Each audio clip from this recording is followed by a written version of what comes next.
तो hello everyone, this is Divyanshi. Welcome to Gyanodaya के गुरुजी।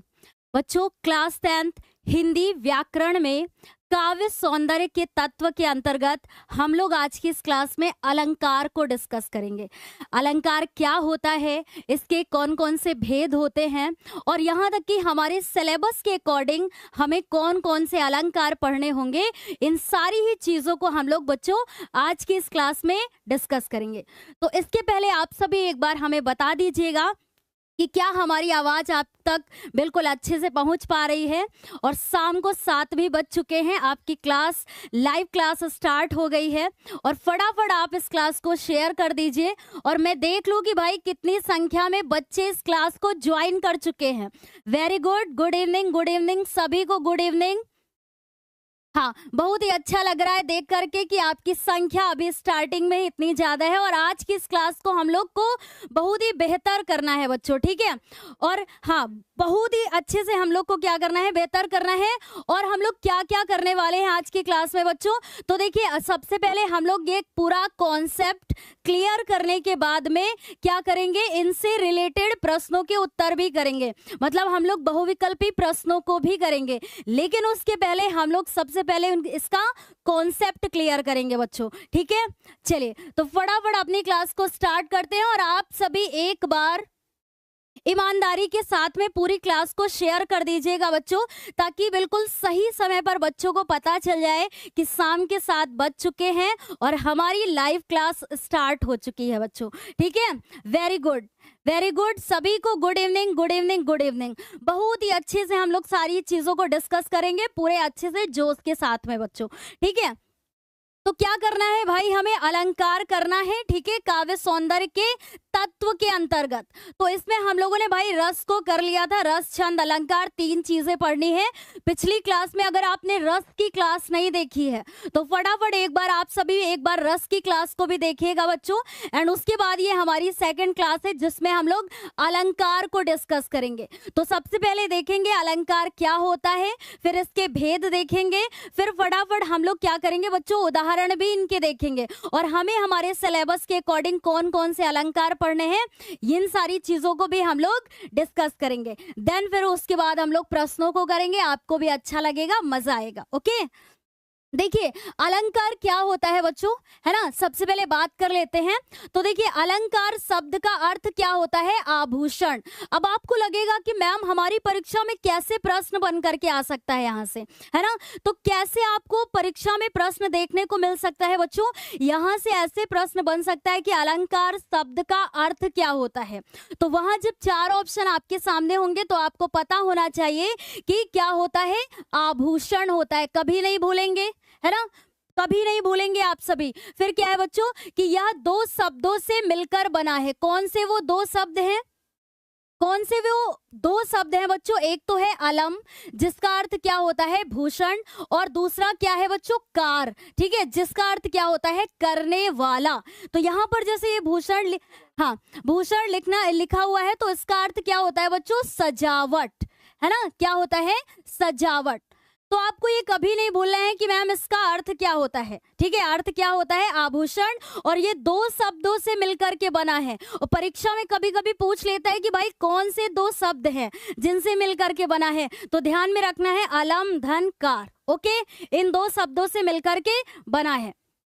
Very good, देखिए आज की इस क्लास में आपका जोश देख करके बहुत ही अच्छा लग रहा है। अगर आप सभी ऐसे ही सपोर्ट करेंगे बच्चों, है ना, बेहतर क्लास करेंगे हम लोग, ठीक है। तो अभी इतनी बात आपको क्लियर हो गई, कोई भी डाउट नहीं है, आराम से चीजों को समझेंगे।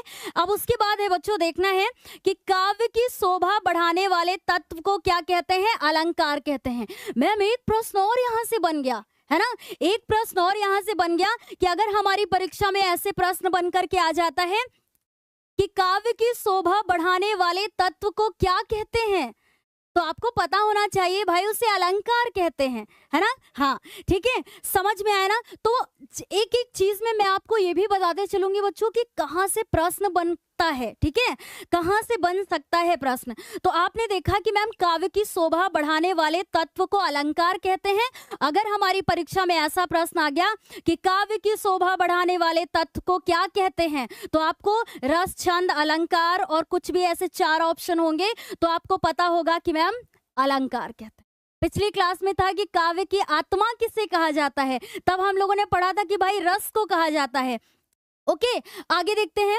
इसके प्रयोग से शब्द और अर्थ में चमत्कार उत्पन्न होता है। कैसे होता है, अभी उदाहरण में जब हम लोग देखेंगे तो आपको ये चीजें क्लियर होंगी। ओके, चलिए आगे है बच्चों की अलंकार के 2 भेद होते हैं। कभी कभी ऐसा प्रश्न भी बन के आ सकता है कि अलंकार के कितने भेद होते हैं, तो आप क्या बोलेंगे, 2 भेद होते हैं, ठीक है। एक होता है बच्चों शब्दालंकार और दूसरा होता है अर्थालंकार। ओके, हाँ, तो शब्दालंकार और अर्थालंकार, ऐसे में आपको ये 2 याद रखने हैं, ध्यान में रखना है, क्योंकि जब कभी ऐसे भेद पूछ लेता है ना तो कंफ्यूजन हो जाती है बच्चों, ठीक है। तो आपको कंफ्यूज नहीं होना है।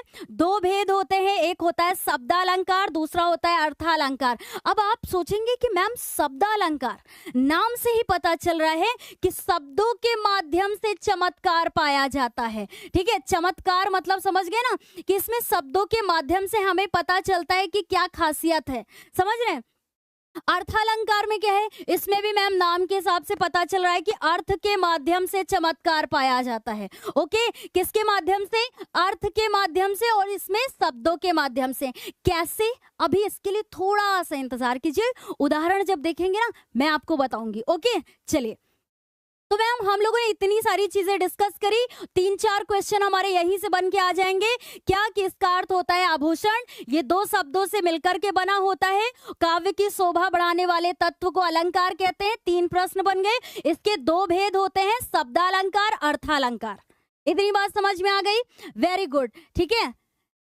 सर इसको ओपन कर दीजिएगा ताकि मैं बच्चों का भी रिएक्शन देख सकूं कि कैसा रिस्पॉन्स कर रहे हैं बच्चे हमारी आज की इस क्लास में। ओके, चलिए इसके बाद देखेंगे बच्चों, सबसे इंपॉर्टेंट है ये आपके लिए, ठीक है, आपके लिए इंपॉर्टेंट है कि अलंकार के भेद, ये अब आप इसको नोट करेंगे बच्चों, ठीक है। अभी थोड़ा सा धैर्य रखिए कि कौन कौन से हमें अलंकार पढ़ने मैं बताऊंगी, ठीक है। मैं बताऊंगी कि भाई यूपी बोर्ड सिलेबस के अकॉर्डिंग हमें कौन कौन से अलंकार पढ़ने हैं। देखिए अलंकार के भेद में बात करें अगर बच्चों, तो ये देखिए 2 प्रकार के होते हैं, अभी देखा ना हम लोगों ने। एक होता है शब्दालंकार, दूसरा होता है अर्थालंकार। इसमें शब्दों के माध्यम से चमत्कार पाया जाता है और इसमें अर्थ के माध्यम से, ठीक है। कैसे, अभी उदाहरण में देखेंगे। अब आपको इतना ध्यान में रखना है कि शब्दालंकार के अंतर्गत यमक, अनुप्रास और श्लेष आता है, ठीक है। यह आपकी जानकारी के लिए है बच्चों, ठीक है, जानकारी के लिए है, आपको पता होना चाहिए। अर्थालंकार के अंतर्गत उपमा, रूपक, उत्प्रेक्षा और मानवीकरण होता है। किसके अंतर्गत, अर्थालंकार के अंतर्गत। अब आपके दिमाग में आएगा कि मैम हमें हमारे सिलेबस के अकॉर्डिंग कौन कौन से अलंकार पढ़ने हैं, तो अर्थालंकार में आपको उपमा पढ़ना है बच्चों, रूपक पढ़ना है और उत्प्रेक्षा पढ़ना है। और अगर आप आज की ये क्लास देख रहे हैं बच्चों, तो ये तीनों ही आपके क्लियर हो जाएंगे, ठीक है। उदाहरण के साथ प्रश्न भी आपको देखने को मिलेंगे कि हमारी परीक्षा में प्रश्न कैसे बन करके आते हैं। तो धैर्य रखिएगा, हमारे साथ में पहले कॉन्सेप्ट को क्लियर कीजिएगा, फिर इंतजार कीजिएगा कि लास्ट में हम लोग प्रश्नों को भी करेंगे, ठीक है। ठीक है बच्चों, तो अभी समझ में आ गया, उपमा, रूपक, उत्प्रेक्षा, ये 3 हमें हमारे सिलेबस के अकॉर्डिंग पढ़ना है बच्चों। अब सबसे पहले हम लोग देख लेते हैं कि भाई उपमा अलंकार क्या होता है। आप सभी तैयार हैं, एक बार बता दीजिए कि यस मैम, हम सभी तैयार हैं एक बार सीखने के लिए कि उपमा अलंकार क्या होता है, ठीक है। चलिए, वेरी गुड वेरी गुड, हाँ बहुत ही अच्छी बात है। चलिए फिर देखते हैं, ठीक है। अच्छा, जितनी चीजें मैंने अभी पीछे बताई हैं उनको ध्यान रखिएगा, ठीक है। ध्यान रखिएगा कि भाई मैम के द्वारा क्या क्या बताया गया है, कॉपी पेन भी लीजिएगा और नोट कीजिएगा चीजों को। चलिए अब हम लोग बात कर लेते हैं फटाफट कि उपमा अलंकार क्या होता है, क्योंकि हमें एक बार पढ़ना है और कभी नहीं भूलना है, ठीक है। एक बार पढ़ना है और कभी नहीं भूलना है, उसके बाद हमें प्रैक्टिस करना है। देखिए उपमा अलंकार क्या होता है बच्चों, जहां 2 भिन्न वस्तुओं अथवा व्यक्तियों में समानता का भाव व्यक्त किया जाता है। क्या बोला बच्चों, कि जहां 2 भिन्न वस्तुओं अथवा व्यक्तियों में समानता का भाव व्यक्त किया जाता है, वहां उपमा अलंकार होता है। कैसे कैसे समानता व्यक्त की जाती है, अभी मैं उदाहरण में बताऊंगी आपको, है ना। तो बस इतना पहले आपको ध्यान में रखना है, सिंपल तौर पे क्या, कि जहां दो वस्तुओं और व्यक्तियों में समानता व्यक्त की जाती है या तुलना की जाती है, वहां उपमा अलंकार होता है। अब उपमा अलंकार, जैसे मैंने कहा कि देखिए बच्चों, कोई भी उदाहरण जैसे मैं आपको बताती हूँ कि उसका मुख चंद्रमा के समान है, तो यहाँ पर समानता बताई जा रही है ना, तो ये इसका उदाहरण हो गया। लेकिन अभी कई सारे उदाहरण हम लोग देखेंगे। अभी देखिए, उपमा अलंकार के 4 अंग होते हैं। कितने अंग होते हैं? 4 अंग होते हैं, ठीक है। पहला क्या होता है बच्चों? उपमेय। अब एक बार अगर आप थोड़ा ध्यान से सुनेंगे बच्चों, कभी नहीं भूलेंगे कि उपमेय होता क्या है। देखिए क्या होता है उपमेय, वह वस्तु या व्यक्ति जिसकी किसी दूसरी वस्तु या व्यक्ति से तुलना की जाए। जैसे मान लीजिए एक हम सटीक एकदम उदाहरण लिखेंगे, उसमें हम आपको ये चारों अंग एक्सप्लेन करेंगे, ओके। जैसे मैंने बोला बच्चों, मैं यहां पर लिखती हूं, ठीक है, मैं यहां पर लिखती हूं कि आपका, ध्यान दीजिएगा, आपका मुख चंद्रमा के समान अच्छा, कोई बच्चा कह रहा है सर बोले हैं कि मैम आप लाइक के लिए नहीं बोली, थोड़ा इंतजार कीजिए। आपका मुख, जो समझदार बच्चे होंगे वो खुद से करेंगे ना पहले ही। आपका मुख चंद्रमा के समान क्या है बच्चों? सुंदर है, ठीक है, सुंदर है। यहां मैंने नीचे इसलिए नहीं लिखा है बच्चों, क्योंकि अभी आगे और भी चीजें डिस्कस करनी है, इसलिए मैंने यहां लिखा है। आप ध्यान से पहले थोड़ा ध्यान देंगे। आपका मुख चंद्रमा के समान सुंदर है, तो ये तो हो गया एक उपमा अलंकार का उदाहरण। अब इसमें हम लोग देखेंगे मैम उपमेय क्या है। तो उपमेय क्या होता है कि वह वस्तु या व्यक्ति जिसकी किसी दूसरी वस्तु या व्यक्ति से तुलना की जाए। तो आपके मुख की तुलना किससे की जा रही है भाई? आपका मुख, है ना, आपके मुख की तुलना किसी अन्य व्यक्ति या वस्तु के साथ की जा रही है ना, वही तो है। तो किससे करी जा रही है? चंद्रमा से की जा रही है ना। लेकिन यहाँ पर किसकी तुलना की जा रही है? आपके मुख की। तो आपका मुख क्या हो जाएगा बच्चों? उपमेय हो जाएगा। लेकिन ये तभी समझ में आएगा जब आप बिना किसी तर्क के पहले एक बार समझेंगे, है ना। तो आपका मुख क्या हो गया? उपमेय हो गया। अब ध्यान दीजिएगा, मैम आगे क्या बताने जा रही हैं, ठीक है। मैम आगे क्या बताने जा रही हैं, देखिए, जिस वस्तु, अब उपमान क्या होता है इसकी बात कर लेते हैं, है ना। उपमान क्या होता है इसकी बात कर लेते हैं। मैं इसको रेडी कर लूं, हाँ। देखिए उपमान, जिस वस्तु या व्यक्ति से उपमेय की समानता की जाती है कि भाई ये चंद्रमा के समान क्या है? सुंदर है ना। तो यहाँ पर चंद्रमा क्या हो जाएगा? चंद्रमा हो जाएगा क्या बच्चों? उपमान, ठीक है। चंद्रमा क्या हो जाएगा? आपका उपमान हो जाएगा। समझ में आ रहा है कि नहीं आ रहा है? आना चाहिए बच्चों, ठीक है। जब आपने देखा कि मैम उपमा अलंकार के 4 अंग होते हैं, पहला अंग आपने बताया उपमेय। उपमेय क्या होता है कि वह वस्तु या व्यक्ति जिसकी दूसरी व्यक्ति या वस्तु से तुलना की जाए। तो आपके मुख की तुलना जिससे की जा रही है, यानी तुलना की जा रही है, तो आपका मुख उपमेय हो जाएगा, ठीक है। अब जिससे तुलना की जा रही है बच्चों, चंद्रमा से तुलना की जा रही है ना, तो चंद्रमा उपमान हो जाएगा। समझ रहे हैं? ठीक है। देखिए आगे देखिए, फिर तीसरा क्या होता है मैम? देखिए तीसरा क्या होता है, पहले यहां ध्यान दीजिएगा आप सभी। साधारण धर्म, ठीक है। तीसरा क्या होता है? साधारण धर्म। अब साधारण धर्म क्या होता है कि वह गुण जिसके कारण उपमेय तथा उपमान में समानता व्यक्त की जाए, जिसके कारण, आई थिंक आपको ये समझ में आ रहा होगा यहाँ पर, ठीक है। तो साधारण धर्म मैम आपने बताया कि वह गुण जिसके कारण उपमेय तथा उपमान में समानता व्यक्त की जाए। अब कारण क्या पता चल रहा है? क्या कारण आ रहा है कि सुंदर है। क्या आ रहा है भाई? सुंदर है। तो यहाँ पर सुंदर क्या हो जाएगा? यहाँ पर सुंदर क्या हो जाएगा? सुंदर हो जाएगा भाई आपका साधारण धर्म। क्या हो जाएगा? साधारण धर्म। थोड़ा सा खिचड़ी जैसा लग रहा होगा आपको, लेकिन अगर आप हमारे शब्दों को सुन रहे होंगे तो आपको समझ में आ रहा होगा, ठीक है। आगे देखिए, अब मैम तीन तो हो गए, एक हो गया उपमेय, दूसरा हो गया उपमान, तीसरा हो गया साधारण धर्म, चौथा क्या होता है मैम? चौथा होता है वाचक शब्द। इसको भी थोड़ा ध्यान से सुनिएगा बच्चों, है ना। वाचक शब्द, वाचक शब्द क्या होता है? वह शब्द जिसके द्वारा उपमेय तथा उपमान की समता प्रकट हो। जैसे ये मिलते हैं हमें, सम, सा, सी, से, सरे, समान, ये वाचक शब्द होते हैं। इसी के कारण हमें पता चलती है कि भाई समानता बताई जा रही है। तो आपने देखा कि मैम यहाँ पर वाचक शब्द क्या है? हाँ, समान है, ठीक है। यहाँ समान क्या है बच्चों? वाचक शब्द है। देखिए,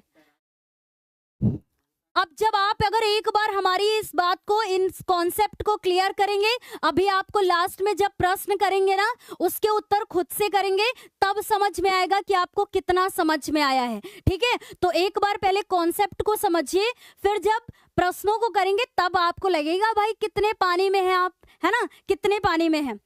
अच्छा, तो क्या आप कभी भूलेंगे? नहीं भूलेंगे कि मैम उपमा अलंकार के 4 अंग होते हैं, ठीक है। 4 अंग होते हैं। कौन कौन से होते हैं? उपमेय, उपमान, साधारण धर्म और वाचक शब्द। एक उदाहरण के माध्यम से हम लोगों ने समझा कि आपका मुख या हमारा मुख, जो भी समझे, ठीक है, आपका मुख चंद्रमा के समान सुंदर है। तो आपने देखा मैम, आपका मुख क्या है? उपमेय है। चंद्रमा क्या है? उपमान है। फिर उसके बाद यहाँ पर सुंदर क्या है? साधारण धर्म है। और समान क्या है? वाचक शब्द है। समझ में आया? कोई भी कंफ्यूजन नहीं है बच्चों आप सभी को? Very good. ये जोश देख के ही तो और भी अच्छा लगता है बच्चों पढ़ाने में, ठीक है। हाँ, कोई कह रहा है बच्चों कि मैम ना, हाँ, मैम ने आज बोला ही नहीं है लाइक करने के लिए। मैम सोच रही थी कि एक बार आप सभी 4 अंग समझ जाएं, फिर उसके बाद बोलते हैं, ठीक है। तो हाँ, अच्छा, कोई कह रहा है मैम बहुत पानी में है, जितना जल्दी हो सके निकालिए मैम। तो अभी थोड़ा धैर्य रखिए, थोड़ा सा धैर्य रखिए बच्चों, ठीक है। अभी पानी से आप कैसे निकलते हैं, पतले होके या मोटे होके, वो बाद में पता चलेगा। चलिए देखिए, लाइक, ठीक है, लाइक कर दीजिए फटाफट एक बार क्लास को। ये 4 अंग आपके क्लियर हो गए। अब उदाहरण देख लेते हैं फटाफट हम लोग उपमा अलंकार के। तो उपमा अलंकार में क्या था कि समानता या तुलना की जाए। जैसे आपने उदाहरण में देखा कि मैम दिया हुआ है, देखिए, ताकि कभी कंफ्यूज ना हो हमारे बच्चे जो इस क्लास को देख रहे हैं। कर कमल के समान सुंदर है। कर का अर्थ क्या होता है मैम? देखिए, कर का अर्थ क्या होता है? हाथ। बहुत बच्चों को अभी पता ही नहीं होगा। नहीं पता है तब भी अच्छी बात है, पता है तो और भी अच्छी बात है, ठीक है। देखिए, तो कर का अर्थ होता है बच्चों हाथ, यानी कर कमल के समान सुंदर हैं। तो हाथ कमल के समान सुंदर बताए जा रहे हैं, ठीक है। तो आपने देखा कि मैम यहाँ तो समानता बताई जा रही है, तुलना की जा रही है, इसलिए उपमा अलंकार होगा, कभी नहीं भूलेंगे, ठीक है। देखिए, कर कमल के समान सुंदर है। अब जो मैंने अभी उपमा के आपको 4 अंग बताए थे, अब देखिए आपके सामने है। एक बार अगर इस पूरे डिटेल से जो आपको बताया जा रहा है मन लगा के पूरी आत्मा के साथ में अगर आप इसको सुन लेंगे तो कभी नहीं भूलेंगे बच्चों। देखिए, उपमेय, हाँ, उपमेय क्या है? हाँ, उपमेय इसमें क्या है बच्चों? कर है, यानी कि हाथ है, ठीक है, क्योंकि इसकी किसी के साथ में तुलना की जा रही है। अब जिसके साथ में की जा रही है वो उपमान होगा, यानी कमल क्या हो जाएगा? उपमान हो जाएगा। समझ रहे हैं? अब साधारण धर्म मैम क्या हो जाएगा? सुंदर हो जाएगा, क्योंकि यही कारण है दोनों के बीच में तुलना करने का, है ना। तो ये हो जाएगा साधारण धर्म। और वाचक शब्द क्या आ जाएगा मैम? समान जो है ये वाचक शब्द हो जाएगा। अभी आपको लग रहा होगा कि मैम बहुत ज्यादा डीप में जा रहे हैं, लेकिन यही तो है बच्चों, यही तो है जो बच्चे अच्छा स्कोर करते हैं वो डीप से पढ़ते हैं, और हम लोग को हर एक चीज जानना है, ठीक है। अभी समझ में आ गया कि कर कमल के समान सुंदर है, यानी हाथ कमल के समान सुंदर है। तो ये क्या है? उपमा अलंकार का उदाहरण है बच्चों, ठीक है, उपमा अलंकार का उदाहरण है। आगे देखते हैं, अगला देखते हैं बच्चों कि मुख चंद्रमा सा सुंदर है ना। तो मुख चंद्रमा सा सुंदर है, यहाँ पर आपने देखा कि मैम समानता की जा रही है, चंद्रमा के समान सुंदर बताया जा रहा है। वैसे चंद्रमा सुंदर तो नहीं है, आप सभी को पता चल गया है ना, सुंदर नहीं है। अब तो जैसे एक हम लोग पानी में चंदा चांद पे आदमी, अभी एक चैप्टर आप पढ़ेंगे उसमें है बच्चों कि अब कोई स्त्री ये पसंद ही नहीं करेगी कि उसकी तुलना चंद्रमा के साथ की जाए, क्योंकि वहां जाने के बाद, वहां पहुंचने के बाद पता चला कि भाई वो वास्तव में सुंदर नहीं है। क्या सही कह रहे हैं, है ना? तो अब कोई स्त्री पसंद ही नहीं करेगी कि उसकी तुलना चंद्रमा के साथ की जाए। लेकिन अभी तो हम लोग को समझना है भाई अलंकार, ठीक है? तो मुख चंद्रमा सा सुंदर है। तो देखिए बच्चों, यहाँ पर मुख क्या हो गया? उपमेय हो गया, क्योंकि इसकी किसी के साथ में तुलना की जा रही है, और जिसके साथ में तुलना की जा रही है वो उपमान है, ठीक है? और सुंदरता का मतलब यहाँ पर बताया जा रहा है कि दोनों के बीच में कारण क्या है? सुंदर है। तो सुंदर साधारण धर्म हो जाएगा, और जिससे समानता पता चल रही है वो हो जाएगा वाचक शब्द सा। तो सा, सी, से, सरे, समान, ये इसके वाचक शब्द होते हैं। किसके बच्चों? उपमा अलंकार के। तो कभी नहीं भूलेंगे ना। बस एक चीज दिमाग में बैठाना है। क्या बिठाना है? कि उपमा अलंकार में जिसमें मतलब जिसमें समानता व्यक्त हो और उसकी तुलना की जाए, वहां पर क्या होगा? उपमा अलंकार होगा। ओके, अब हम लोग बात कर लेते हैं फटाफट रूपक अलंकार। तो उपमा में कोई भी डाउट नहीं है ना? एक बार आप सभी लिख दीजिए, हाँ, बता दीजिए कि क्या उपमा में कोई भी डाउट है? फायर इमोजी के साथ में बता दीजिए बच्चों, है ना? जैसे सर बोलते हैं ना आपसे, शिवम सर बोलते हैं कि बच्चों फायर इमोजी के साथ में बता दीजिए, वैसे ही, ठीक है? एक बार बताइए बच्चों, हाँ, नो, कोई भी डाउट नहीं है, वेरी गुड। तो फिर अब रूपक अलंकार देखते हैं, ठीक है? रूपक अलंकार देखते हैं बच्चों। देखिए, जैसे अभी उपमा में हम लोगों ने पढ़ा ना, उपमा में पढ़ा कि उसमें समानता व्यक्त की जाए और तुलना बताई जाए। रूपक में क्या होता है? ध्यान दीजिएगा कि जब उपमेय और उपमान में भेद होते हुए भी दोनों में समानता की जाए, मतलब समानता तो की जाए, लेकिन उपमेय को उपमान के रूप में दिखाया जाए। अब उपमेय उपमान में आप कंफ्यूज नहीं होंगे, है ना? जिसकी तुलना की जाए वो उपमेय, जिसके साथ की जाए वो उपमान। अब देखिए, तो आप कंफ्यूज नहीं होंगे कि मतलब उपमेय को उपमान के रूप में दिखाया जाए, तब रूपक अलंकार होता है। कि मतलब इसमें क्या होता है बच्चों कि उपमेय को उपमान का रूप ही बता दिया जाता है, ठीक है? जिसमें अभेद क्या होता है? आरोप होता है। ऐसे अगर हम लोग बोले कि भेद होते हुए भी दोनों में क्या होती है? समानता होती है, और दोनों को एक दूसरे का रूप बता दिया जाता है। समझ रहे हैं?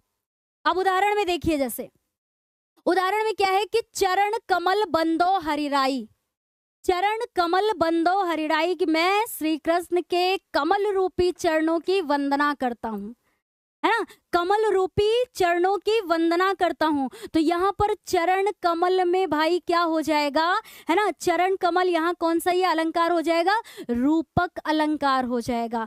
क्यों हो जाएगा बच्चों? क्योंकि यहाँ पर कमल का रूप ही बता दिया गया है। किसको? चरण को। समझ रहे हैं ना कि कमल रूपी चरण, इसलिए यहाँ पर रूपक अलंकार हो जाएगा। तो चरण क्या हो गया बच्चों? उपमेय, और कमल क्या हो गया? उपमान। कोई भी डाउट नहीं है ना? कोई भी डाउट नहीं है। आगे बढ़ते हैं कि मैया मैं तो चंद्र खिलौना ले हूं, बहुत ही प्रसिद्ध फेमस आपका ये उदाहरण है। और एक बार ऐसे परीक्षा में पूरा पूरा लिख करके आ गया था और ऐसे पूछ लिया था कि बताइए इसमें कौन सा अलंकार है। तो मैया मैं तो चंद्र खिलौना लेहो में आपने देखा कि मैम रूपक अलंकार है। कौन सा है भाई? रूपक अलंकार। अरे वाह, वेरी गुड। बच्चों की संख्या आज इस क्लास में हो गई है 1000 से ऊपर, है ना? तो बहुत ही अच्छी बात है। अभी तो शुरुआत है बच्चों, है ना? असली पढ़ाई, असली जोश तो अब आपका आना शुरू होगा, है ना? देखिए, तो आपने देखा कि मैया मैं तो चंद्र खिलौना ले हूं, मतलब चंद्र खिलौना, चंद्र के जैसा नहीं बल्कि चंद्र के रूप में ही चाहिए, ठीक है? रूप में ही चाहिए, मतलब मुझे वही चाहिए, उसके जैसा वैसा नहीं बल्कि वही चाहिए। तो सिंपल सी बात है कि रूपक अलंकार है, ठीक है? क्योंकि वही रूप चाहिए। कभी नहीं भूलेंगे ना?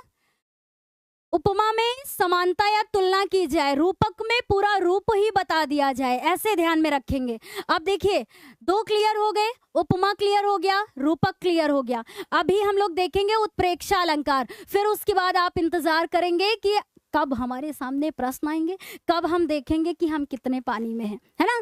चलिए, ये याद रखिएगा। किसी बच्चे ने बोला है कि ना कि अभी, तो इसलिए थोड़ा सा इंतजार करिएगा। उत्प्रेक्षा अलंकार देखते हैं। क्या होता है? ये तो बड़ा ही सिंपल होता है बच्चों, ठीक है, बड़ा ही सिंपल होता है। कैसे होता है? ये काम ही नहीं कर रहा है सर। हाँ, देखते हैं। जहां उपमेय में उपमान की संभावना की जाए, अब जहां उपमेय उपमान देखेंगे आप कंफ्यूज नहीं होंगे, ठीक है, बिल्कुल नहीं कंफ्यूज होंगे कि जहां उपमेय में उपमान की संभावना की जाए वहां उत्प्रेक्षा अलंकार होता है।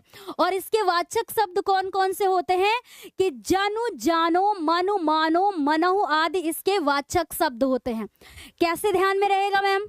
कोई भी उदाहरण हमारे सामने आएगा, इसका वाचक शब्द हमें दिख जाएगा, जनु, जानो, मनु, मानो, मनहु, है ना, ये दिख जाएगा, हम तुरंत पहचान जाएंगे कि यहाँ क्या है? उत्प्रेक्षा अलंकार है। और एक खासियत क्या होती है कि इसमें संभावना व्यक्त की जाए। तो तीन ही हमें हमारे सिलेबस के अकॉर्डिंग पढ़ना है। उपमा, जिसमें समानता बताई जाए या तुलना की जाए, रूपक में पूरा रूप बता दिया जाए, उत्प्रेक्षा में क्या होता है कि संभावना व्यक्त की जाए, है ना, संभावना व्यक्त हो, या फिर इसके वाचक शब्द से भी हमें पता चल जाता है कि ये उत्प्रेक्षा अलंकार है। जैसे जनु, जानो, मनु, मानो, मनहु आदि इसके क्या होते हैं भाई? वाचक शब्द होते हैं, ठीक है। उदाहरण में आपने देखा कि सोहत ओढ़े पीठ पटु, श्याम सलोने गात, मनहु नील मन सैल पर आतप परियो प्रभात। तो आपने देखा कि मैम पीत पटु का अर्थ होता है पीले वस्त्र, यानी पीतांबर, है ना। तो यहाँ पर संभावना व्यक्त हो रही है। क्या संभावना व्यक्त हो रही है? कि श्री कृष्ण क्या है बच्चों? उपमेय है ना, उपमेय है, पीतांबर पहने हुए हैं, यानी पीठ पटु, पीले वस्त्र ओढ़े हुए हैं या पहने हुए हैं। उनके शरीर को देखकर ऐसा लगता है कि मनहु नीलमणि शैल पर आतप परियो प्रभात, कि उनके शरीर को देखकर ऐसा लगता है कि मानो नीलमणि पर्वत पर प्रभात के सूर्य का प्रकाश, यानी उपमान पड़ रहा है। ये प्रकाश क्या हो गया? उपमान, कि उनको देख करके ऐसा लग रहा है कि नीलमणि पर्वत पर सुबह सुबह की धूप पड़ रही है, तो उससे ऐसा लग रहा है कि भाई श्री कृष्ण पीतांबर पहने हुए है ना, पीले वस्त्र धारण किए हुए, मतलब उसको देख करके ऐसा प्रतीत हो रहा है। तो जाहिर सी बात है मैम, संभावना हो रही है ना। बस चलिए, हमेशा ध्यान में रखेंगे। हाँ, अभी वैसे भी धीरे धीरे जैसे ही अंत आएगा बच्चों को मजा आती है ना प्रश्न करने में, ठीक है। चलिए, वैसे भी आप भी देखेंगे बच्चों कि कितने आप करेक्ट कर पा रहे हैं ना। तो उत्प्रेक्षा अलंकार कभी नहीं भूलेंगे। संभावना व्यक्त की जाए, वाचक शब्द क्या होते हैं रिमाइंड कीजिए, जनु, जानो, मनु, मानो, मनहु, ओके। और उदाहरण देख लेते हैं कि सिर फट गया उसका वही मानो अरुण रंग का घड़ा। अरुण रंग क्या होता है भाई? लाल रंग, है ना, लाल रंग, कि मतलब उसका सिर ऐसे फट गया कि जैसे मानो एक लाल रंग का क्या है? घड़ा है, ठीक है। तो जैसे ही आपने मानो देखा, जनु, जानो, मनु, मानो, तुरंत पहचान गए उत्प्रेक्षा अलंकार है। या एक और उदाहरण है बच्चों, उस काल मारे क्रोध के तनु कांपने उसका लगा, मानो हवा के जोर से सोता हुआ सागर जगा। और परीक्षा में पता है आपके डायरेक्ट उदाहरण दे देंगे, ऐसे ही प्रत्यक्ष रूप से आपको उदाहरण मिल जाएगा और उसमें प्रत्यक्ष रूप से ही पूछ लेगा कि बताइए कौन सा अलंकार है। तो आपको मान लीजिए अर्थ नहीं पता है, कोई बात नहीं, आपने जैसे ही इसमें वाचक शब्द को पहचान लिया कि मानो हवा के वेग से संभावना व्यक्त हो रही है, पहली बात तो वाचक शब्द भी मिल गया, जनु, जानो, मनु, मानो, मनहु का, है ना। तो ये यहाँ पर क्या है कि जो है तुरंत पहचान लिया कि उत्प्रेक्षा अलंकार है। तो अब समझ गए भाई, तीनों हम लोगों ने कवर कर लिया।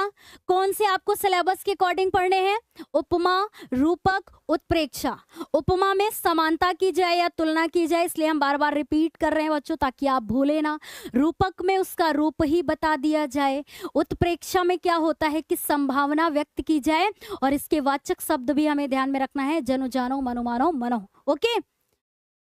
क्या इसके लिए आप सभी तैयार हैं? अब इसके बाद हमें क्या करना है? प्रश्नों को करना है, ठीक है, प्रश्नों को करना है, यानी बहुविकल्पी प्रश्नों को करेंगे हम लोग। और आप सभी भी देखेंगे कि भाई कितनी संख्या में आप करेक्ट कर पा रहे हैं। Very good, very good. अब एक बार फटाफट जिसने अभी तक शेयर नहीं किया है कर दीजिए, ताकि बच्चों की मनपसंद चीज आने वाली है जिसमें सभी को मजा आता है कि प्रश्न मिलेंगे और उसका हमें उत्तर करना होगा बच्चों, ठीक है, खुद से करना होगा। लेकिन इसके पहले क्या है, इसके पहले क्या है कि ईमानदारी के साथ में आप सभी को बच्चों अपने आप से एक वादा करना होगा। अब क्या वादा करना होगा? वो अभी हम बताते हैं आपको, ठीक है। पहले एक बार बताइए कि यस मैम, बिल्कुल वादा करेंगे, ठीक है। सर फैन ऑफ कर देते हैं, ठीक है। एक बार आप सभी बताइएगा कि यस मैम, हम सभी वादा करेंगे, अपने ही आप से वादा करेंगे। अब क्या वादा करेंगे भाई, ये मैं आपको बताती हूँ, बस एक बार कहिए, बताइएगा मुझे कि यस मैम हम सभी तैयार हैं। ओके, देखिए सारे बच्चों का रिस्पॉन्स आने लगा है, बिल्कुल। तो देखिए आपको ये अपने आप से वादा करना है बच्चों, किसी दूसरे से नहीं बल्कि खुद से वादा करना है। आपको ये नोट करना है, अपनी आंखों के सामने लगाना है। क्या करना है बच्चों कि, और जो ईमानदार बच्चे होंगे वो नोट जरूर करेंगे, ठीक है। और खुद से वादा करेंगे कि माता पिता की फिक्र को फक्र में बदलेंगे। क्या वादा करेंगे अपने आप से कि माता पिता की फिक्र को फक्र में बदलेंगे। आज और अभी से हम जी तोड़ मेहनत करेंगे। करेंगे ना आप सभी? तो आप सभी को ये खुद से वादा करना है, किसी और से नहीं करना है, क्योंकि खुद से किया हुआ वादा हमेशा ध्यान में रहता है और ये रहता है कि मुझे ये पूरा करना है। तो अपने बोर्ड एग्जाम को बच्चों टारगेट बनाइए, ठीक है। टारगेट बनाइए और खुद से वादा कीजिए कि अपने माता पिता की फिक्र को फक्र में बदलेंगे, आज और अभी से जी तोड़ मेहनत करेंगे। ओके, इसी के साथ में हाँ आगे बढ़े, इसके पहले आप सभी को क्या करना है कि मेहनत के साथ साथ में आप सभी इस क्लास को लाइक करेंगे, है ना, लाइक करेंगे, वरना बच्चे कैसे पढ़ेंगे है ना, लाइक करेंगे वरना फिर बच्चे कैसे पढ़ेंगे। बाकी जो अनजान है अभी इससे कि ये क्लासेस ऐसे भी होती हैं, तो वो कैसे पढ़ेंगे, ठीक है। तो इसके साथ में हम लोग अपना पहला प्रश्न देखते हैं भाई, कि पहला प्रश्न क्या है बच्चों, इसमें आंसर कीजिएगा। आप सभी लिख करके आंसर करेंगे, ठीक है। असली खेल अब शुरू हुआ है, क्योंकि अभी तक आप कॉन्सेप्ट समझ रहे थे कि जहां किसी एक वस्तु की किसी दूसरी प्रसिद्ध वस्तु से गुण, धर्म और रूप के कारण समानता या तुलना की जाती है, वहां कौन सा अलंकार होता है। इतना बड़ा सा आपने पढ़ा, लेकिन आपको छोटी सी बात मैम की याद आई कि बच्चों जहां पर समानता या तुलना की जाती है वहां कौन सा अलंकार होता है। परीक्षा में जब आपके सामने आएगा तो आप कैसे पहचानेंगे, रूपक, अनुप्रास, उपमा या श्लेष क्या होता है। सही जवाब क्या होता है, एक बार आप आंसर में बताएंगे, फिर मैं अभी देखूंगी कि भाई कितने % बच्चों ने इसका सही जवाब दिया है। तो एक बात गांठ बांध लीजिए बच्चों कि जहां पर समानता या तुलना की जाए वहां पर कौन सा अलंकार होगा, उपमा अलंकार होगा। कभी भी नहीं भूलेंगे, इसको कट कर दीजिएगा, ओके। कोई भी कंफ्यूजन नहीं है। कितने % बच्चों ने पहले वाले प्रश्न का सही जवाब दिया है, 54% बच्चों ने इसका सही जवाब दिया है। Very good. जिनसे मिस्टेक हुई है वो उसके बाद अब नहीं करेंगे, ठीक है, नहीं करेंगे इसके बाद। ओके, आगे बढ़ते हैं बच्चों, नेक्स्ट क्वेश्चन पर चलते हैं। देखिए अगला प्रश्न है बच्चों कि पीपर पात सरिस मन डोला। पीपल के पत्ते के समान सरिस मतलब पीपल के पत्ते के समान मन डोला, ठीक है। मन डोला में अलंकार है और इसको आप डबल स्टार बनाइए बच्चों, डबल स्टार बनाइए, क्योंकि ये ऐसा प्रश्न है जो प्रीवियस ईयर में लगातार पूछा हुआ है बच्चों, ठीक है, बहुत ही इंपॉर्टेंट है आपके लिए। तो बताइए, पीपर पात सरिस मन डोला यानी पीपल के पत्ते के समान मन डोला। सरिस का अर्थ क्या होगा जानते हैं? सरिस का अर्थ होता है बच्चों समान, ठीक है। ये वाचक शब्द है, किसका है अभी देखते हैं, ठीक है। तो रूपक, अनुप्रास, उपमा या श्लेष कौन सा अलंकार होगा, कौन सा होगा, उपमा अलंकार होगा। क्यों होगा मैम? क्योंकि इसमें वाचक शब्द मिल गया है हमें सरिस, सम, सा, सरिस, समान, ऐसे ये इसके वाचक शब्द होते हैं, ठीक है। इससे समानता व्यक्त होती है, समानता व्यक्त होती है। बहुत बहुत ही अच्छी बात है बच्चों, आज की क्लास में बहुत ही अच्छा आपका रिस्पॉन्स दिख रहा है, ठीक है। और वेरी गुड, वेरी गुड, बच्चे लिख भी रहे हैं, सही जवाब भी कर रहे हैं। तो समझ गए कि यहाँ कौन सा अलंकार होगा, उपमा अलंकार होगा बच्चों। आगे बढ़ते हैं, क्योंकि समानता व्यक्त की जा रही है, ठीक है। नेक्स्ट क्वेश्चन है कि जहां उपमेय में उपमान का निषेध रहित अभेद आरोप किया जाता है, मतलब बिना किसी भेद के, मतलब उसका पूरा रूप ही बता दिया जाता है, वहां अलंकार होता है। कौन सा अलंकार होता है? तो जैसे ही आपने देखा कि जहां उपमेय में उपमान का निषेध रहित अभेद आरोप किया जाता है, इसका अर्थ हुआ कि बिल्कुल उसी का रूप बता दिया जाता है। मतलब कोई समानता वानता नहीं बताई जाती, बल्कि बता दिया जाता है कि उसी का पूरा रूप बता दिया जाता है। तो वहां कौन सा अलंकार होगा? क्या उत्प्रेक्षा होगा? नहीं मैम। उपमा होगा? नो मैम, ये भी नहीं होगा। ठीक है, छोटे क्लास के बच्चों की तरह यस मैम, नो मैम, रूपक अलंकार होगा बच्चों। समझ गए ना? कोई भी डाउट नहीं है। आगे बढ़ते हैं, नेक्स्ट प्रश्न पर चलते हैं।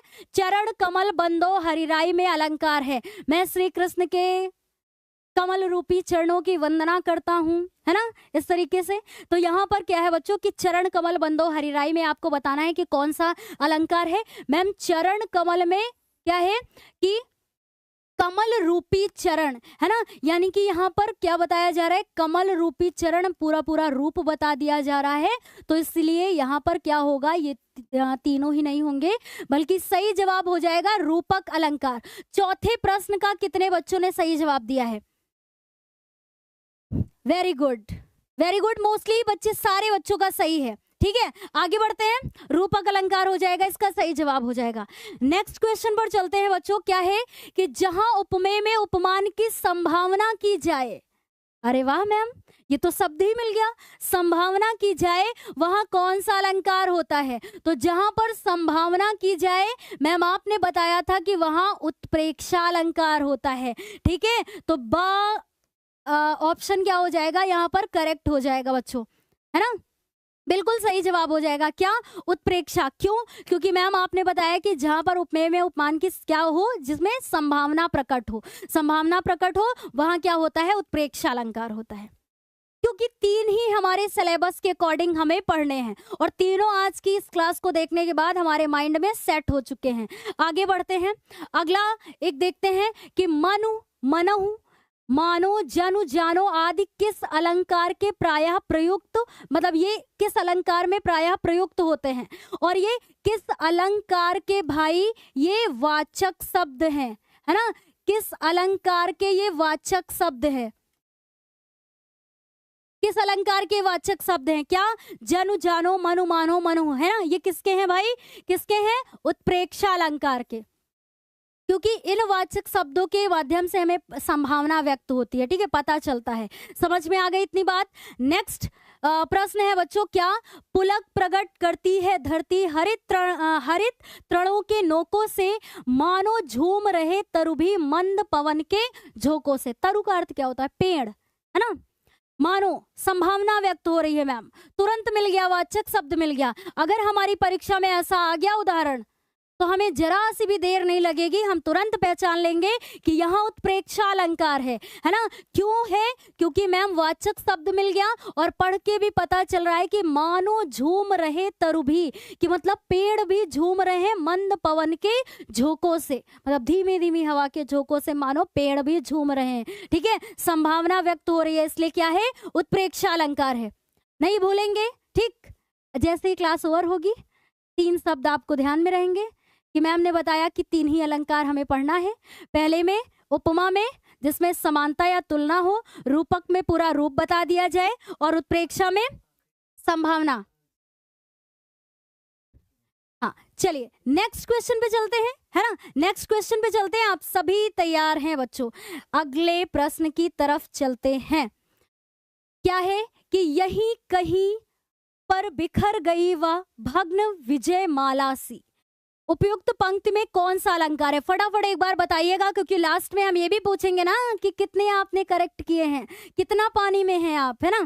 क्या है कि रूपक, उत्प्रेक्षा, उपमा या श्लेष? बच्चों पढ़ के देखिए एक बार इसको, कि यही कहीं पर बिखर गई वह भग्न विजय माला सी। जैसे आपने देखा कि माला सी यानी कि माला के समान, है ना, समानता व्यक्त हो रही है, तो आप तुरंत पहचान गए कि मैम फिर रूपक तो होगा नहीं, संभावना नहीं है तो उत्प्रेक्षा भी नहीं होगा, श्लेष तो हमारे सिलेबस में ही नहीं है, तो जाहिर सी बात है कि क्या हो जाएगा? उपमा अलंकार। ठीक है, माला सी, जैसे ही आपने देखा सी वाचक शब्द देखा, आप तुरंत पहचान गए कि यहाँ क्या है? उपमा अलंकार है बच्चों। नेक्स्ट क्वेश्चन पर चलते हैं। अगला प्रश्न देखते हैं हम लोग कि क्या है। देखिए, निम्न में से कौन सा उपमा का अंग है, आपको बताना है। अगर आपने स्टार्टिंग में थोड़ा भी ध्यान दिया होगा ना बच्चों, जब हम लोग स्टार्ट किए थे क्लास को और हम लोग जब ये डिस्कस कर रहे थे, तो अगर आपने थोड़ा भी ध्यान दिया होगा तो आपका ये आंसर बिल्कुल सही कर पाएंगे आप कि निम्न में से कौन सा उपमा का अंग है ना। तो उपमेय, उपमान, साधारण धर्म या उक्त सभी, सभी इसमें से, है ना। तो सही जवाब क्या हो जाएगा कि मैम इसके तो 4 अंग होते हैं पूरे। कितने अंग होते हैं मैम? 4 अंग होते हैं। 4 अंग में एक तो हो गया उपमेय, दूसरा हो गया उपमान, तीसरा हो गया साधारण धर्म, एक मैम चौथा दिया नहीं है, तो क्या हो जाएगा? वाचक शब्द। ठीक है, क्या हो जाएगा? वाचक शब्द। ये 4 अंग होते हैं। ठीक है, उपमा के ये 4 अंग होते हैं, उपमेय, उपमान, साधारण धर्म और वाचक शब्द। अभी इंतजार कीजिए, आने वाले जो अन्य प्रश्न है ना वो और भी अच्छे हैं। अच्छे हैं कि मतलब आपको भी अच्छा लगेगा। ओके, तो इसमें क्या हो जाएगा भाई? उक्त सभी, यानी सही हो जाएगा इसका आंसर। सारे ही बच्चे डी ऑप्शन कर रहे हैं। Very good, very good, yes. आगे चलते हैं, है ना। नेक्स्ट क्वेश्चन देखते हैं। आहुति सी गिर चढ़ी चिता पर, उठी ज्वाला सी। जैसे ही आपने देखा कि मैम ज्वाला सी, ज्वाला के समान, सी वाचक शब्द आ गया, तुरंत पहचान लिया कि उपयुक्त पंक्ति में कौन सा अलंकार है। रूपक तो होगा नहीं, उत्प्रेक्षा नहीं होगा, श्लेष भी नहीं होगा।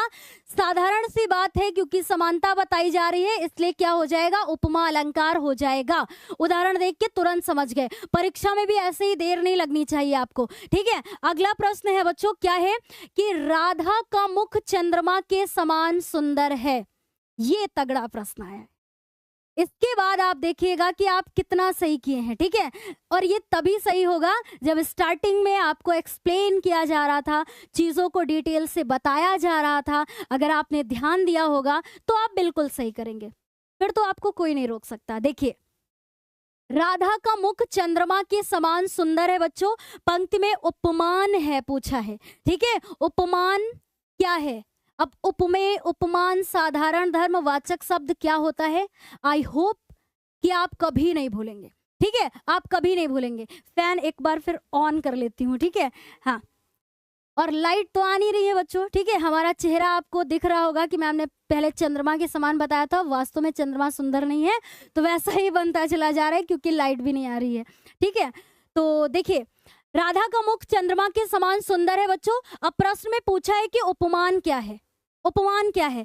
तो राधा का मुख उपमान है, चंद्रमा उपमान है, सुंदर उपमान है, या समान उपमान है। जब परीक्षा में अच्छा स्कोर करना होता है तो जो पढ़ने वाले बच्चे होते हैं वो एक भी चीज को नहीं छोड़ते हैं। ठीक है, अब देखिए, जैसे इसमें पूछा है बच्चों कि उपमान क्या है, तो आपने देखा कि मैम राधा का मुख, इसकी किसी से समानता की जा रही है। किससे समानता की जा रही है? तो चंद्रमा से समानता की जा रही है, यानी कि जिससे समानता की जा रही है ना, जिससे समानता की जा रही है वही क्या हो जाएगा? उपमान हो जाएगा। यानी चंद्रमा क्या हो जाएगा बच्चों? उपमान हो जाएगा। तो आपके मन में आएगा कि मैम फिर राधा का मुख क्या हो जाएगा? तो ये बच्चों उपमेय हो जाएगा। ठीक है, और चंद्रमा क्या हो जाएगा? उपमान हो जाएगा, क्योंकि चंद्रमा से तुलना की जा रही है। सुंदर क्या हो जाएगा? साधारण धर्म हो जाएगा, क्योंकि दोनों के बीच का कारण यही है ना, ये साधारण धर्म हो जाएगा। फिर मैम समान क्या हो जाएगा? तो समान क्या हो जाएगा बच्चों? ये वाचक शब्द हो जाएगा। चारों अंग पता चल गए। क्या आप इसके बाद कभी भूलेंगे? नो मैम, नहीं भूलेंगे, है ना। ऐसा रिस्पॉन्स होना चाहिए आप सभी का। तो समझ गए, हमसे सिर्फ उपमान पूछा था, तो उपमान में सही जवाब क्या होगा? चंद्रमा होगा। राधा का मुख उपमेय होगा, सुंदर साधारण धर्म होगा, और समान वाचक शब्द होगा। अब बताइए कि इस प्रश्न का कितने बच्चों ने सही जवाब दिया है? कितने? 54% बच्चों ने इसका सही जवाब दिया है। Very good, very good. कोई कह रहा है कि यस मैम, नहीं भूलेंगे। अच्छा, ठीक है, अच्छी बात है। ये उपमेय लिखा हुआ है बच्चों। ठीक है, क्या लिखा हुआ है? उपमेय है, उपमेय। ठीक है, कभी नहीं भूलेंगे ना। चलिए आगे बढ़ते हैं। आगे नेक्स्ट क्वेश्चन पर चलते हैं बच्चों। क्या है कि मानव सुर सरिता विमल जल उछरत जुग मीन में, पंक्तियों में प्रयुक्त अलंकार बताइए। तो जैसे मान लीजिए आपकी परीक्षा में आ गया, ठीक है, आपने तुरंत देखा कि मैम यहाँ वाचक शब्द मिल गया मानव, ठीक है, मानव मिल गया ना, जनु जानो मनु मानव मनव, ये मिल गए ना, तो वाचक शब्द आपको मिल गया। तो इसमें क्या है कि पंक्तियों में प्रयुक्त अलंकार बताइए। अब इसमें आपको बताना है उपमा है, रूपक है, उत्प्रेक्षा है, कौन सा है। तो जाहिर सी बात है कि हम लोगों ने वाचक शब्द को देखा, तुरंत पहचान लिया कि उत्प्रेक्षा अलंकार है। ओके, नेक्स्ट क्वेश्चन देखते हैं फटाफट। क्या है बच्चों कि काव्य की शोभा बढ़ाने वाले तत्वों को क्या कहा जाता है? काव्य की शोभा बढ़ाने वाले तत्वों को क्या कहा जाता है? तो रस कहा जाता है क्या? नो मैम, क्योंकि ये तो काव्य की आत्मा कहलाता है ना। छंद भी नहीं कहते हैं, शब्द शक्ति भी नहीं होगा, बल्कि सही जवाब क्या हो जाएगा? अलंकार। कि काव्य की शोभा बढ़ाने वाले तत्वों को अलंकार कहते हैं, ये हो जाएगा इसका बिल्कुल सही जवाब। अगला प्रश्न क्या है बच्चों कि उपमा के कितने अंग होते हैं? उपमा के कितने अंग होते हैं? कितने होते हैं भाई? अभी स्टार्टिंग में हम लोगों ने पढ़ा था 4 अंग होते हैं। कितने होते हैं? 4 अंग होते हैं। कौन कौन से होते हैं? अब लिखेंगे नहीं, कई बार लिख चुके हैं। पहला होता है उपमेय, दूसरा होता है उपमान, तीसरा होता है साधारण धर्म, चौथा होता है वाचक शब्द। ओके, ये 4 होते हैं। तो सही जवाब क्या हो जाएगा भाई? 4। समझ में आ गई इतनी बात? अगला प्रश्न है, क्या है, देखिए ये प्रश्न करने के बाद एक होमवर्क भी आपको देंगे हम, ठीक है, एक होमवर्क भी आपको देंगे, लेकिन इसका आंसर बता देंगे आपको। देखिए, वह सरल विरल काली रेखा तम के तागे सी जो हिल डुल। अब इसमें बताना है मैं कौन सा अलंकार है, मतलब इसमें कौन सा अलंकार है, ठीक है। क्या उत्प्रेक्षा है बच्चों? नो मैम, क्योंकि कोई संभावना तो व्यक्त हो नहीं रही है, रूपक भी नहीं है ना, उपमा है। क्यों? क्योंकि तम के तागे सी, अब यहाँ पर वाचक शब्द भी मिला, प्लस तम के तागे सी का अर्थ हो गया कि काले धागे के समान। ओके, समानता बताई जा रही है, तो उपमा अलंकार हो जाएगा इसका क्या सही जवाब। टोटल हम लोगों ने भाई कितने किए? 15। आपके कितने सही हुए ये आप बताएंगे, कमेंट में बताएंगे, ठीक है।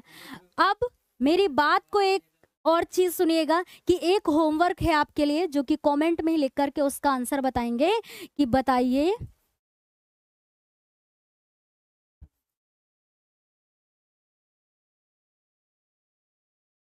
क्या लिखा हुआ है?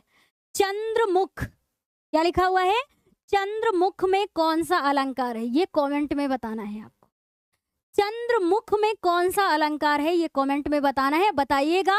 और प्लस बच्चों ये भी बताइएगा कि आज काव्य सौंदर्य के तत्व के अंतर्गत जब हम लोगों ने ये अलंकार की क्लास की है ना, अलंकार की क्लास की, तो आपको कैसी लगी है ये क्लास, ये भी बताइएगा, ठीक है। कैसी लगी है और कितना आपको बेहतर ढंग से समझ में आया है, क्या सीखने को मिला है, वास्तव में ये आपके लिए हेल्पफुल है या नहीं है, ये हमें कमेंट बॉक्स में बताइएगा, ठीक है।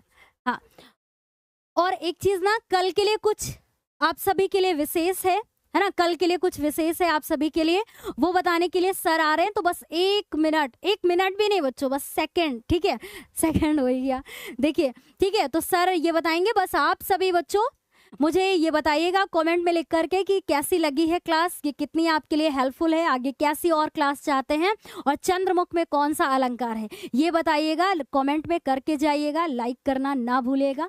Okay, bye bye, take care and thank you. मिलते हैं अगली क्लास में।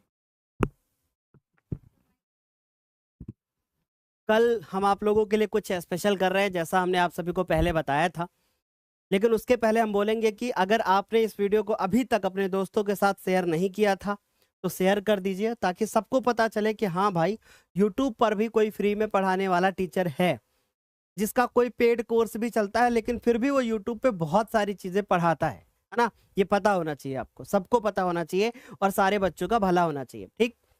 कुछ स्पेशल नहीं, कल क्या होने वाला है उसके बारे में बताते हैं, क्योंकि अब कल जो होने वाला है उसकी आपको जानकारी नहीं है, तो जानकारी देते हैं। आप एक काम करिएगा, आप सबसे पहले अपने फ़ोन में, बहुत ध्यान से हमारी बात को सुनिएगा, सबसे पहले आप अपने फ़ोन में YouTube खोलिएगा। अब जैसे मान लीजिए कि आप अपने फ़ोन में YouTube खोलोगे, ऐसे करके आएगा, उसके बाद फिर आपको करना क्या है कि आपको यहाँ से YouTube खोलना है। मान लीजिए कि हमने लिखा YouTube, बस 1 सेकंड का वेट, ठीक है।